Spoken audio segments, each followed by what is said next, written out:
Hi guys, and welcome back to Ron's Keto. Well, today we're making some cheese crackers using Colby Jack cheese. This is a pretty simple recipe. Now I got this particular recipe from Matt and Megan over there at Keto Connect. I'll have the link with the recipe and the ingredients amounts below the timeline. And it's pretty simple, so just follow me along and you guys will be fine. So right now I'm just talking over the video and doing a voiceover because it's really crazy and noisy in the back room. Well, actually in the kitchen, and sometimes even in the back room when the people get the wash going. So it's early in the morning, and I thought I'd do a recyclable video and show you how easy it is to make these awesome cheese crackers. So you're going to need some Colby Jack cheese, and what we ended up doing is we ended up grating a few ounces in the on the box cutter. So just follow me along, guys, and you'll be fine. And I'll talk over the video as we get to each process. And I was just explaining over here the cheese and looking at the macros on the back of it. And then you're going to need almond flour, an egg, and then salt, a little bit of salt. So here I'm just grating the cheese and weighing it up. Weighing it up on about 6.5 ounces, and then I melted it in the microwave for approximately about a minute there in a 30-second intervals until it was melted. And then I put the almond flour over the top, a little bit of garlic powder, probably about a tablespoon, half a tablespoon, about a palm, a little bit of a palm in my hand. I like this, unless it calls for an exact measurement. I've been doing these recipes for so long now, I just eyeball everything. Then I'm putting in a little bit of red Israel salt in, which is a really healthy salt for you. And those are my two favorite salts, red Israel salt, and I use the pink Himalayan salt. And then one egg to bind everything together. And then get it all mixed up in a mixing bowl with a spatula. And it's gonna feel like a little grainy, and that's the way it's supposed to be. And then I took in 2 sheets of parchment paper, and then I took a rolling pin and I rolled it out into about 1/4 of an inch. And you'll see me in the video.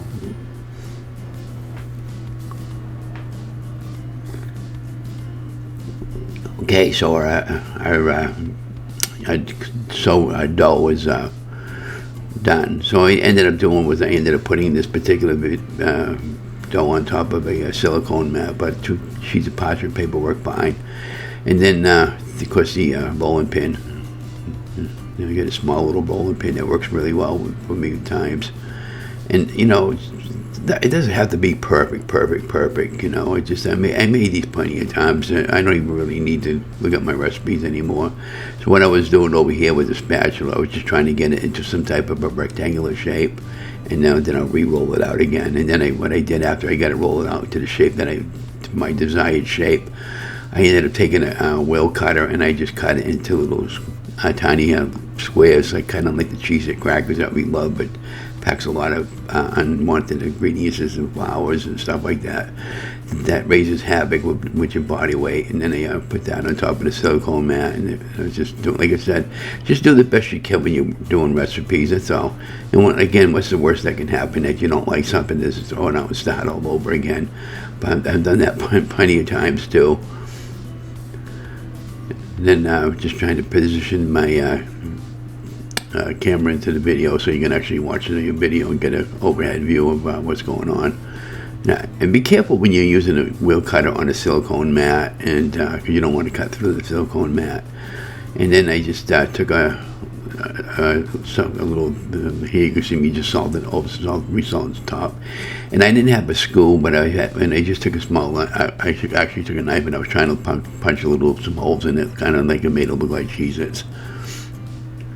And that baked off in the oven at 350 degrees for approximately 10, maybe 15 minutes there until it was cooked. And then I pulled them. The hardest part you're going to have when you're making this is waiting for them to cool down. You can separate the crackers and do it that way too. I've done both methods, but to me this way works best. This is the quick afternoon snack when you're hungry, and that's the crackers when they came out of the oven. And I'm going to pull one off so you can see the back side of it. And then I just broke them apart like that with my hands. With my hands, the fingers. And then I was just trying to cut it a little bit more with the wheel cutter so to make it easier for the break off. I'm never went to culinary school. I didn't take home ed because I dropped out of school at an early age, and I ended up learning years later to finish up my college education. But things happen the way they happen, and I'm very proud of myself and what I've been able to accomplish at my YouTube channel, helping people. And there is the final product of the cheddar crackers, which is actually Copycat cheese crackers, and these came out really, really great. And I'm going to encourage you to keep trying and not to give up. And most important thing, don't forget to like, share, and subscribe. Love you guys. Have an amazing day.